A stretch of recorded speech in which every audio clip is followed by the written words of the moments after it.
You feel it. A heavy, silent pressure that no one else seems to notice. For a long time, you've been in the shadows.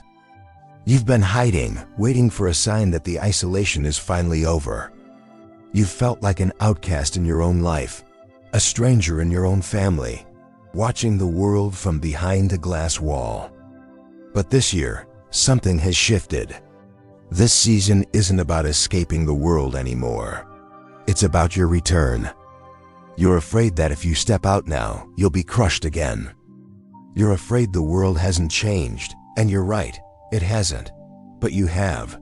Stay with me. We need to talk about why your soul is being forced back into the light, and what happens if you miss the signal. You've spent years asking, why me? Why the rejection? Why the exhaustion? You've carried the burden of being the chosen one, like a secret bruise that only you can feel. You've seen the narcissism, the lies, and the shallow games people play, and it made you retreat into your own silence. You've become a master of disappearing. You've learned to dim your light so you wouldn't blind those who are comfortable in the dark. You thought the isolation was a punishment, a lonely desert where your voice echoed back at you with no answer. But there's something dangerous about this phase you're entering right now. If you think this return is about reclaiming your old life or finally getting the apologies you deserve, you are walking into a trap. Most people in the spiritual community will tell you that the shift means your enemies will fall and you will finally be celebrated. They tell you that the universe is finally going to pay you back for your pain. That is a lie. The return isn't a red carpet. It's being placed back into the chaos, but with a different set of eyes. You aren't returning to fix the world or to be understood by it. You are returning because you are the only one who can stand in the middle of the storm without becoming the storm. You are the anchor that doesn't need to be seen to hold the ship in place. If you misunderstand this and try to fight the world like you did before, you will break. Again. You weren't chosen to fight the shadows. You were chosen to be the witness to them. Let's look at the first signs that this return is happening for you in this year. The first evidence that this frequency has shifted isn't something you do, but something that stops happening inside of you. It is what we call the death of resonance. You know that specific silence? When you enter a room and the frequency changes, people don't know why they are uncomfortable around you, so they project their shadows. They call you arrogant or cold or too much. But this year, something is different. The things that used to trigger you, the gossip, the family drama, the need to defend your character, they just feel empty. It's like watching a movie in a language you no longer speak. You don't hate it. You're just bored by it. But the void left by this lack of resonance creates an unexpected reaction in your body, a specific physical pull that draws you out of your stillness.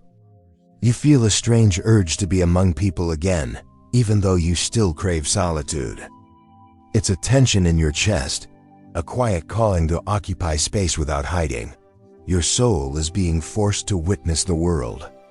But the next sign is where the illusion truly breaks. And as you begin to move, you'll notice that the weight of those old questions, the endless why behind your pain, simply vanishes, marking the end of the questions of suffering. You've stopped asking why you suffered. You've started realizing that the suffering was just a stripping away of everything that wasn't real. The desert didn't take anything from you. It only burned away the masks you didn't know you were wearing. But be careful here. Be very careful with the belief that you are now better or more evolved than those around you. That spiritual pride is the quickest way to blind yourself to what is actually happening. When you feel superior, you are no longer witnessing, you are judging. And when you judge, you are back in the cage. Here is where it gets difficult. When you are a chosen one, your ego loves the narrative of the persecuted hero. It feels good to be the one who knows the truth while everyone else is asleep. It gives your pain a crown. But this identity is just another mask. If you return to the world wearing the chosen one badge as a shield, people will still react to you with hostility. Not because of your light, but because of your hidden judgment. Most people lose balance here. They fall in love with their own suffering because it makes them feel special. But ask yourself something. Are you observing the pain? Or are you secretly protecting it? They become addicted to the spiritual warfare, waiting for the next demon to fight or the next narcissist to attract. They use spirituality to hide from the reality of their own reflection. But a true witness doesn't need to feel special to see the truth. A true witness knows that if there is a fight, there is still an I that wants to win. So how do you return without being destroyed? You practice the only thing that matters in this year's shift, the act of watching. In this newfound mental silence, your vision becomes surgical. You stop seeing faces and you start seeing the scripts hidden behind every human interaction. When someone tries to provoke you, you don't see an enemy. You see a mechanism. You see the fear behind their eyes, the trauma driving their words.